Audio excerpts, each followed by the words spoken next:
국민의당이 문 대통령 아들 준용 씨 특혜 채용 증거를 조작했다. 네네. 그래서 스스로 사과하고 뭐 그런 네. 거 아닙니까? 네네.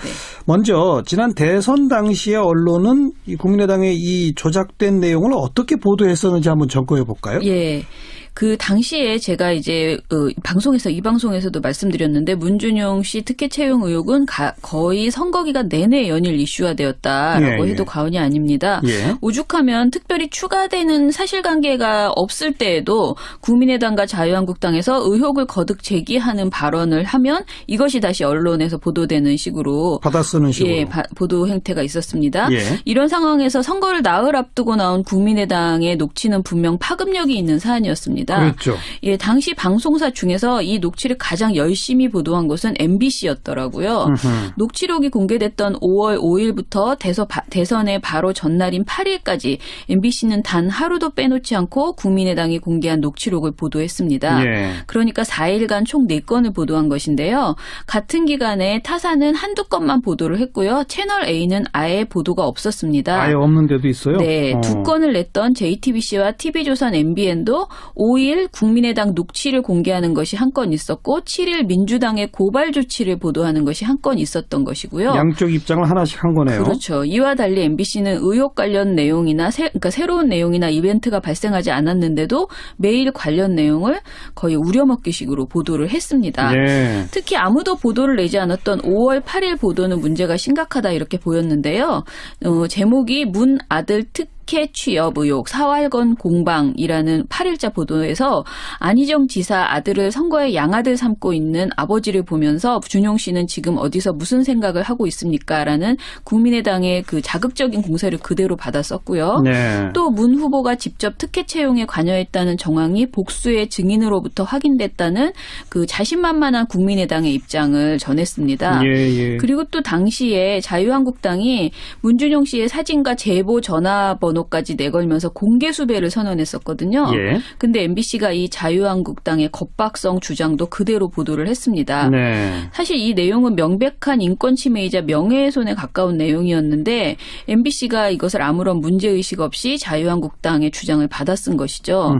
그래서 5일 최초 녹취 공개 이후에 국민의당의 그 녹취의 당사자가 누구인지 추가 증언이 무엇인지 공개하지 않았었잖아요. 그런데 그랬죠. 이런 상황을 감안하면 4일 내내 이 녹취를 보도한 것 자체가 부적절했었다 이렇게 평가할 수 있겠습니다. 그리고 더불어민주당 측에서 이건 사실이 아니다라고 형사 고발까지 했으면 최소한 균형을 맞춰야 그렇죠. 하는데. 그리고 특히 8일 내에 이렇게 길게 보도한 것은 굉장히 부적절했죠. 선거 바로 전날. 네네. 네. 방송을 정리해 주셨고 신문은 어떻게 보도했어요? 신문은 6개 신문이 그 당시에 어떻게 보도했나 보니까 동아일보가 5월 5일부터 9일까지 4건으로 가장 많이 보도를 했어요. 네. 중앙일보와 한국일보가 각각 2건을 보도했고요. 반면에 경향신문과 한겨레 그리고 조선일보가 당시 이 내용을 보도하지 않았습니다. 조선일보가 보도를 아예 안 했어요? 예, 뭔가 느꼈던 것 같습니다. 예. 예, 게다가 방송사 저녁 종합 뉴스 말고 사실은 종편 시사 토크쇼에서 이런 일이 벌어지면 엄청나게 많이 언급하거든요. 그렇죠. 근데 실제로 저희가 찾아보니까 종편 시사 토크쇼에서는 국민의당 관계자들이 모두 출연해서 자신의 당이 폭로한 문준용 씨 그 의혹을 반복적으로 언급했습니다. 네. 사실 이게 사실 여부와 상관없이 이런 주장이 계속 반복되고 특히 생방송으로 이루어지는 토크쇼를 이용해서 의혹을 확대 재생산하는데 그 언론이 적극 이용당했다 이런 생각이 들었고요. 예. 무엇보다 그러니까 문준용 씨 스스로 나와서 해명하라. 선거에 아버지를 돕지 않고 어디 숨어 있냐. 이런 식의 주장을 거듭한 것이 상당히 마녀 사냥에 가까웠다. 이렇게 보였습니다. 가만히 생각해 보니까 국민의당은 그 당시에 그 권양숙 여사 구촌 친척 특혜 채용했다라고 했다가 우리가 확인해 보니까 친척이 아니더라라고 네. 사과했던 전례도 있었죠. 그렇죠. 그러니까 제가 모니터하면서 놀란 게요. 그 사과한 게 5월 4일이었습니다. 아하. 그러니까 우리가 이 말하는 폭로가 5월 5일이었잖아요. 바로 전날. 예, 바로 전날 국민의당 공명선거 추진위원장인 이용주 의원이 4월 24일에 제기했던 권양순 여사의 구촌 친척인 권모 과장을 특혜 채용했다는 의혹에 대해서 사과를 했습니다. 예. 사과 내용을 보면 비록 착오로 인한 것이지만 권 여사께 진심으로 진심으로 사과드린다.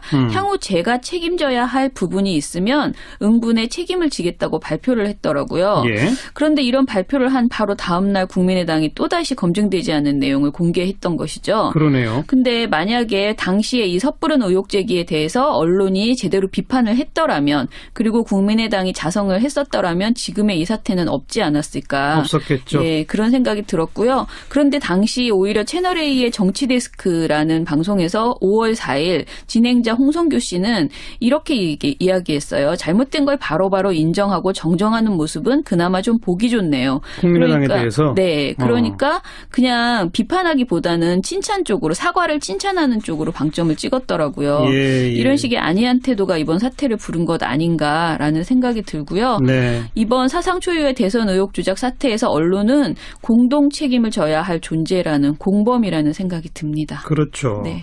자, 이제 국민의당이 이거 조작이다는 거 인정하고 대국민 사과한 이후의 보도 태도를 한번 비교해 봅시다. 네, 먼저 신문부터 살펴보면 그 대국민 사과를 한 27일, 그러니까 사과한 이후에 27일에 가장 이 보도를 적게 보도한 것이 동아일보였습니다. 아까 동아일보는 가장 많이 보도했다 그랬잖아요. 네 건을 가장 많이 보도했는데 대선 때 많이 썼던 곳이 적게 하는군요. 네, 오히려 이번에는 한 건으로 가장 적게 보도했고요. 네. 한겨레와 한국일보는 각각 2건, 조선일보와 중앙일보는 각각 3건의 보도를 했고요.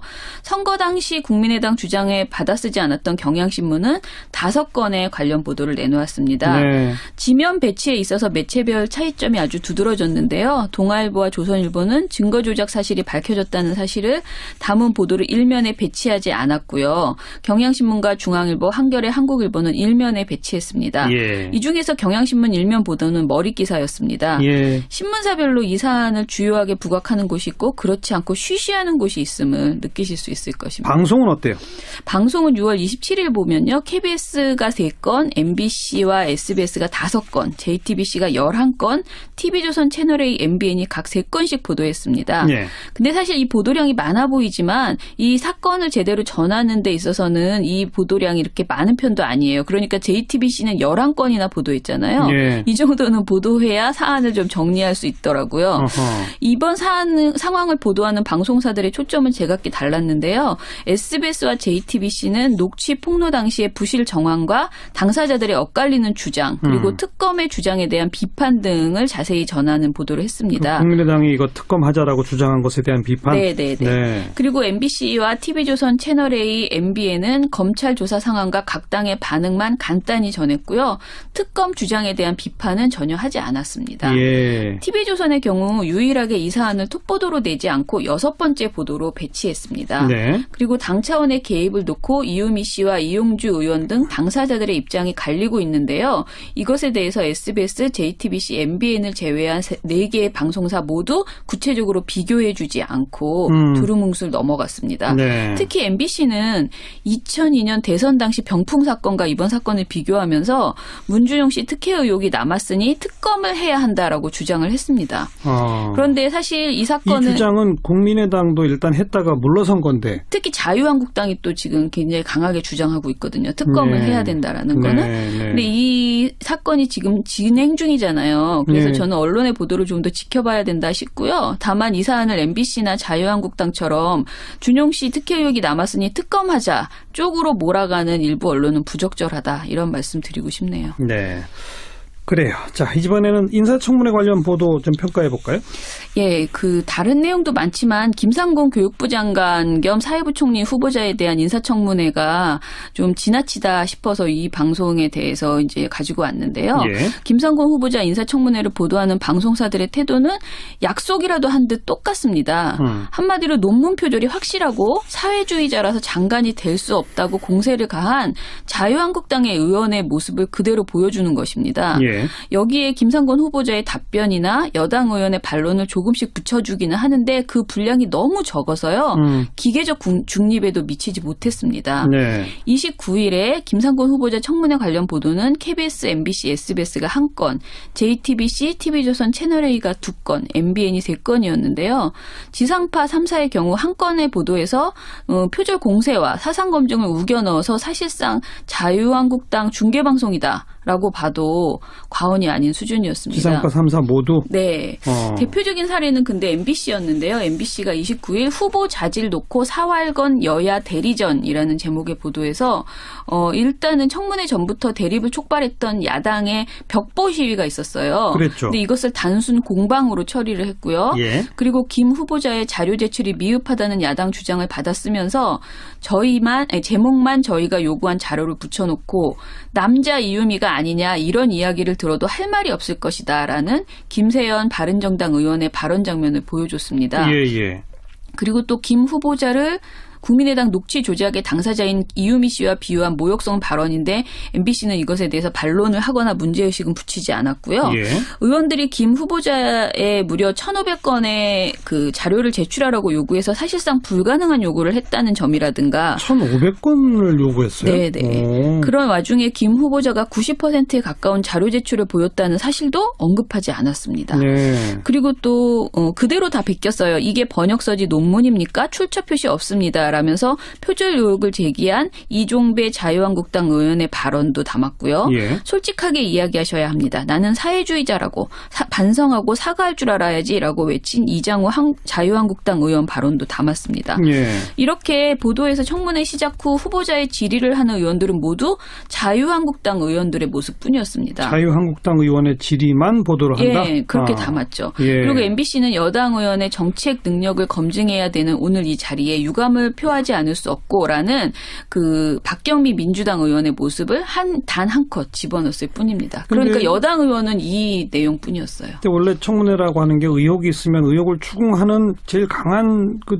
야당 의원의 목소리를 담게 되는 보도를 하는 게 네네. 상례 아닐까요? 그렇죠. 예. 그래서 그럼 이게 그냥 괜찮은가 이렇게 생각을 해서 보면요. 사실 이번 그러니까 이번 청문회에서는 굉장히 경론이 있었기 때문에 그렇게 네. 단순히 공방, 그러니까 비판하는 내용만을 담는 것은 사실 매우 편파적이다 이렇게 볼 수 있다 싶습니다. 그러니까 지적하는 게 어느 정도 나갔으면 후보자의 해명도 어느 정도는 그렇죠. 꼭 담아야 된다 그거죠? 네. 일단 청문회장에서는 자유한국당 의원들의 표절 공세에 대해서 격한 공방이 벌어졌습니다. 김상곤 후보자는 지금의 기준에서 부족한 부분이 없지 않다면서도 당시의 기준과 관행으로 보면 잘못된 부분이 없다고 표절 의혹을 부인했습니다. 그렇죠. 예, 논란이 된 것이 82년 석사 논문과 92년 박사 논문인데요. 예. 자유한국당 의원들은 석박사 논문 등 250여 곳을 표절했다고 비판했는데 그런데 서울대 연구진실성위원회는 이미 박사 논문의 경우 한국어 문헌들과 관련해서 20여 군데, 일본어 문헌들과 관련해서 24군데가 출처 표시를 하지 않았다면서 연구 부적절 행위로 판단했습니다. 네. 박사 논문이 표절을 의미하는 연구 부정행위가 아닌 부적절 행위인 이유는 완전하게 연속된 2개 이상의 문장을 동일하게 사용한 경우가 없다. 참고 문헌란에는 해당 문헌을 언급하고 있다. 예. 그리고 1992년 무렵에 경영학 박사 논문 작성 관례를 고려해야 한다. 예. 또 연구윤리 위반의 정도는 재반 사정에 비추어 경미한 것으로 판단된다고 제시를 했습니다. 네네. 이를 김 후보자와 여당 의원들이 설명을 했지만 자유한국당 의원들은 이것을 듣지 않고 오로지 지금 기준으로는 표절이라고 몰아붙였던 것입니다. 그렇죠. 예. 네, 현재 기준으로는 표절이라는 주장에도 많은 반론이 제기되고 있습니다. 논문 표절에 관한 학계의 기준이 마련된 것은 황우석 사태가 터진 이후인 2006년이기 때문에요. 예. 그 이전 논문들이 대부분 표절이 될 수밖에 없다는 것입니다. 이 때문에 굳이 공직 후보자의 논문을 검증하고자 한다면 석박사 논문이 아니라 교수가 된 이후에 최근 연구 실적을 보는 것이 적절하다는 지적이 있습니다. 네. MBC를 비롯한 대부분의 방송사들이 이런 반론은 아예 언급하지도 않았습니다. 주로 그러니까 자유한국당의 공세만 보도한다? 네, 예. 다른 방송사들도 MBC와 크게 다르지 않았다. 이렇게 보시면 되겠습니다. 네. 네. 자, 인사청문회 관련 보도까지 정리해봤고 언론계 현황 가운데 지금 또 가장 큰 쟁점 중에 하나로 떠오르는 게 고용노동부가 MBC에 대해서 특별 근로감독에 착수한다. 네. 여기에 대해서 또 MBC가 강하게 반발하고. 네. 이게 지금 맞아요. 뜨끈뜨끈한 뉴스죠? 예. 예. 고용노동부가 그동안 노동 탄압 문제가 제기돼 왔던 MBC에 대한 특별 근로감독에 착수한다는 소식이 있었는데요.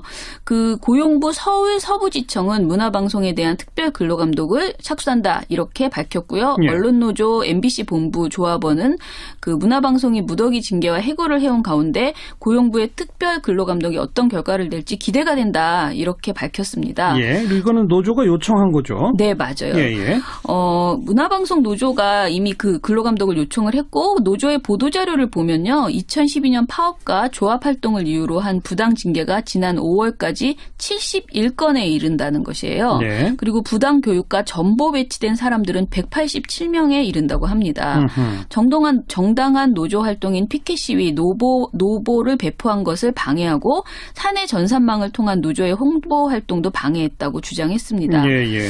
그리고 언론노조와 4년 넘게 교섭을 해태해서 무단협 상태가 유지됐지만 제3노조와는 교섭 진행 8개월 만에 단협을 체결하는 등 노조 간 차별을 자행하고 있다는 점도 제시를 했습니다. 이건 몰랐던 사실인데 그쵸. 이런 일도 있었군요. 네, 노조는 예. 이 같은 행위가 모두 노동조합 및 노동관계 조정법이 금지하는 부당 노동 행위라고 주장하고 있습니다. 그리고 그런 주장을 고용노동부가 받아들여서 네. 근로감독하겠다 네, 특별근로감독 결정했다는 실시하겠다고 한 거죠. 예. 그런데 더 황당한 것은 이런 그 내용에 대해서 MBC가 3건이나 보도를 냈습니다. 29일 날 보도를 냈는데요. 당일날. 네.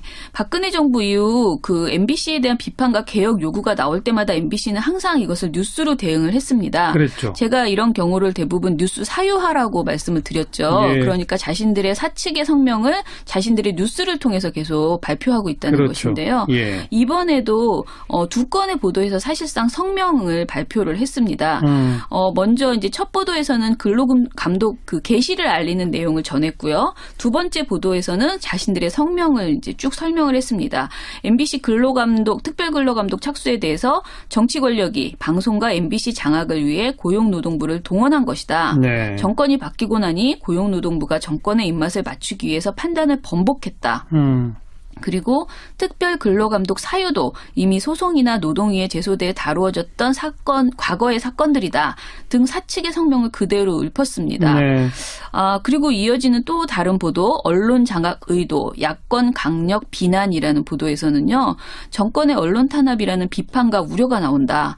공영방송으로서 노동 상권을 보장하고 있고 인권 침해와 임금 체불에 대한 우려가 없는 MBC가 포함될 하등의 이유가 없다. 네. 이런 식의 그 자유한국당의 주장을 받아 썼습니다. 네. 역시 초점은 방송 장악인데요. MBC가 자꾸 자신에 대한 비판의 목소리가 나올 때마다 이것은 방송 장악 의도다라고 우기는 이런 내용들의 보도를 내고 있습니다.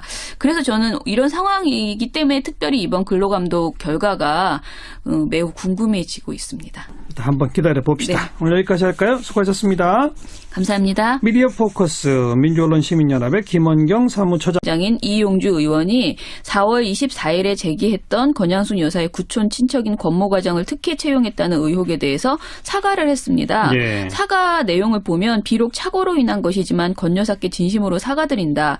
향후 제가 책임져야 할 부분이 있으면 응분의 책임을 지겠다고 발표를 했더라고요. 예. 그런데 이런 발표를 한 바로 다음 날 국민의당이 또다시 검증되지 않은 내용을 공개했던 것이죠. 그러네요. 근데 만약에 당시에 이 섣부른 의혹 제기에 대해서 언론이 제대로 비판을 했더라면 그리고 국민의당이 자성을 했었더라면 지금의 이 사태는 없지 않았을까. 없었겠죠. 예, 그런 생각이 들었고요. 그런데 당시 오히려 채널A의 정치데스크라는 방송에서 5월 4일 진행자 홍성규 씨는 이렇게 이야기했어요. 잘못된 걸 바로바로 인정하고 정정하는 모습은 그나마 좀 보기 좋네요. 국민의당에 대해서? 네. 그러니까 그냥 비판하기보다는 칭찬 쪽으로 사과를 칭찬하는 쪽으로 방점을 찍었더라고요. 예. 이런 식의 안이한 태도가 이번 사태를 부른 것 아닌가라는 생각이 들고요. 네. 이번 사상 초유의 대선 의혹 조작 사태에서 언론은 공동 책임을 져야 할 존재가 방송사 저녁 종합뉴스 말고 사실은 종편 시사 토크쇼에서 이런 일이 벌어지면 엄청나게 많이 언급하거든요. 그렇죠. 근데 실제로 저희가 찾아보니까 종편 시사 토크쇼에서는 국민의당 관계자들이 모두 출연해서 자신의 당이 폭로한 문준용 씨 그 의혹을 반복적으로 언급했습니다. 네. 사실 이게 사실 여부와 상관없이 이런 주장이 계속 반복되고 특히 생방송으로 이루어지는 토크쇼를 이용해서 의혹을 확대 재생산하는데 그 언론이 적극 이용당했다 이런 생각이 들었고요. 예. 무엇보다 그러니까 문준용 씨 스스로 나와서 해명하라. 선거에 아버지를 돕지 않고 어디 숨어 있냐 이런 식의 주장을 거듭한 것이 상당히 마녀 사냥에 가까웠다 이렇게 보였습니다. 가만히 생각해 보니까 국민의당은 그 당시에 왜 권양숙 여사 구촌 친척 특혜 채용했다라고 했다가 우리가 확인해 보니까 아니더라. 아니더라라고 네. 사과했던 전례도 있었죠. 그렇죠. 그러니까 제가 모니터하면서 놀란 게요. 그 사과한 게 5월 4일이었습니다. 아하. 그러니까 우리가 이 말하는 폭로가 5월 5일이었잖아요. 바로 전날. 예, 바로 전날 국민의당 공명선거 추진위원 채널 A는 아예 보도가 없었습니다. 아예 없는 데도 있어요. 네, 두 건을 냈던 JTBC와 TV조선 MBN도